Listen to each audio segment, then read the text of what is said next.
Real Estate in Utah, home sweet home.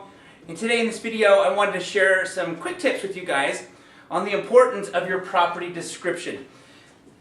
90% of homes that are purchased were found originally by that buyer on the internet. 90%. That means 10% happened to be found by somebody just driving down a street and seeing a for sale sign and some other ways. 90% of people who are finding homes are finding it on the internet. They have to like what they see, and then once they like what they see on the internet, they'll set up an appointment to go see it in person, and if they like what they see in person, they progress down the process of submitting an offer and hopefully buying the home. So you have to understand that your property description and your pictures is truly the bait to get them to bite, so that hopefully they come to your home, which is the hook that you get to now reel them in. So we're going to talk about some tips on the property description. There are some things that you definitely do not want to do.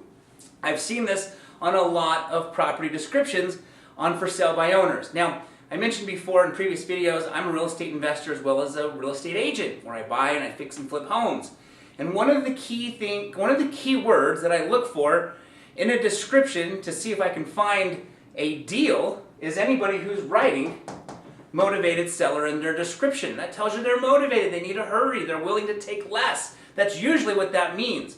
Not just to real estate investors, but they've done a study that term right there triggers a subconscious thought process to most people that they're probably going to take less than their asking price. So you want to definitely avoid using a motivated seller description. You may not have thought of that, and if you didn't, that's great, but you'll be surprised how many people write motivated seller right there in their description. Okay, another thing that you want to stay away from is writing the word vacant, because vacant, ironically, also subconsciously triggers a thought process in the general public that maybe the seller's motivated if the house is vacant. Because if the house is vacant, that means they're obviously not living in it. So that means they're living somewhere else. Well, if they're living somewhere else, that means they have to pay either rent or mortgage wherever they're living, and they're still paying a mortgage at this vacant home.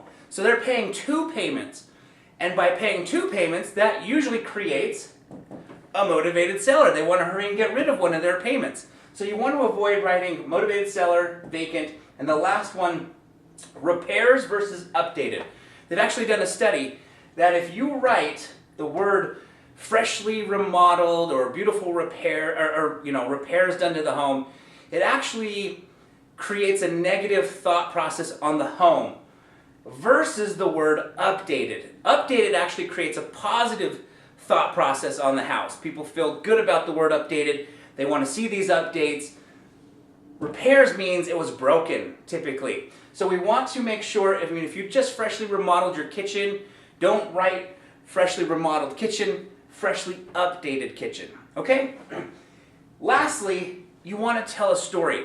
So many people do not take the opportunity to tell a story about their home. You want to tell a story that builds emotion, and you want to help them visualize when you tell that story. For example, you could say something like, beautiful home on the east bench of Salt Lake City that overlooks the gorgeous Salt Lake Valley view, where you can sit on the back deck and watch the sunset while reading your favorite book.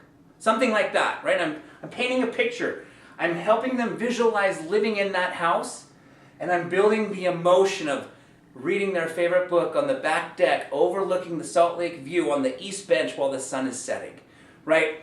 So I hope you guys enjoyed this video. It's a quick video, but I see so many for sale by owners not utilizing the description aspect, the description part of their listing online. So my recommendation is take these tips, cater them to your property, and definitely get that bait out there onto the internet. 90% of the people that are finding their homes, they're finding you, and you're hooking them, and you're baiting and hooking them from your pictures and your description. Alright guys, I hope you enjoyed this video. Again, it's Yoshi Shiraki with Equity Real Estate and UtahHomeSweetHome.com. If you have any questions in regard to this video, please don't be afraid to reach out. My telephone number is 801-810-4475.